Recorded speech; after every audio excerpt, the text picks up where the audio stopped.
ఇవి కందనకాయలండి. వీటి ఫ్యాట్ అంతా తీసి శుభ్రంగా క్లీన్ చేసి ఉప్పు పసుపు కలిపి పక్కన పెట్టుకుందామండి. ముందుగా దీనిలో సాల్ట్ ఒక స్పూన్ వేసి పసుపు కొద్దిగా వేసి రెండు కలిపి పక్కన పెట్టుకుందామండి. ఈ రెండు ఈ విధంగా బాగా కలిపి పక్క పెట్టుకుందాం. ఉప్పు పసుపు. కావాల్సిన ఇంగ్రీడియంట్స్ చూద్దామండి. ఆయిల్ కొద్దిగా, కొత్తిమీర కొద్దిగా, 3 పచ్చిమిర్చి, పుదీనా కొద్దిగా, అల్లం పేస్ట్ ఒక పెద్ద స్పూను, గరం మసాలా కొద్దిగా, కారం 2 స్పూన్లు, పసుపు కొద్దిగా, ఉప్పు రుచికి తగినంత, 2 టమాటా, 3 ఉల్లిపాయలు. స్టవ్ వెలిగించి ప్యాన్ పెట్టుకొని ఆయిల్ పోసుకుందామండి. ఆయిల్ 1 గంట. ఆయిల్ హీట్ ఎక్కిన తర్వాత తాలింపు వేసుకుందాం.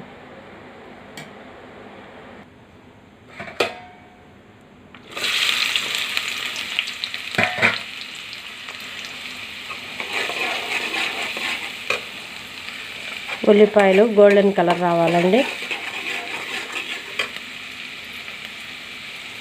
పచ్చిమిర్చి వేసుకుందాం.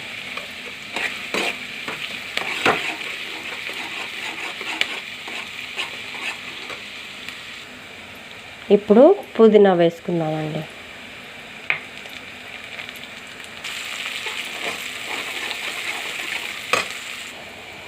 పసుపు వేసుకుందామండి. పసుపు,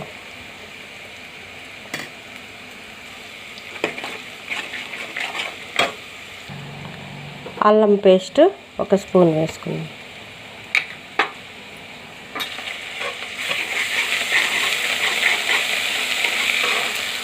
ఇప్పుడు ముందుగా కలిపి పెట్టుకున్న ఉప్పు పసుపు వేసి కలిపి పెట్టుకున్నాక వేసుకుందాం. ఈ విధంగా కొద్దిసేపు వేగనిగా కొద్దిసేపు మూత పెట్టి ఉడికించుకుందాం. ఇప్పుడు టమాటా వేసుకుందామండి.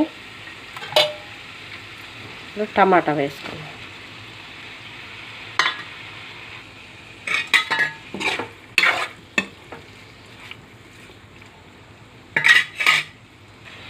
కొద్దిగా సాల్ట్ వేసుకుందామండి.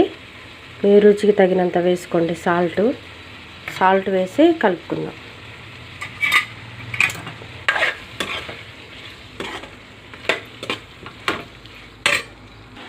కొద్దిగా వాటర్ యాడ్ చేసుకుందామండి. చిన్న గ్లాసు వాటరు యాడ్ చేసుకొని ఉడికించుకుందాం. మీడియం ఫ్లేమ్లో పెట్టి ఉడికించుకోండి కర్రీ మొత్తం.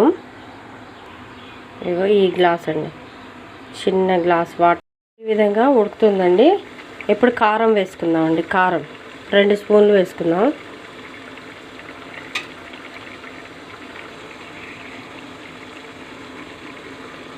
రెండు స్పూన్లు కారం వేసుకుందాం.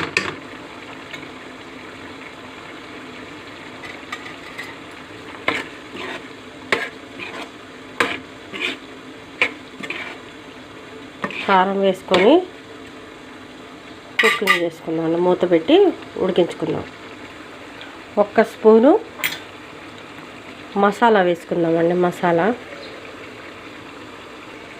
ఇప్పుడు కొత్తిమీర వేసుకుందామండి.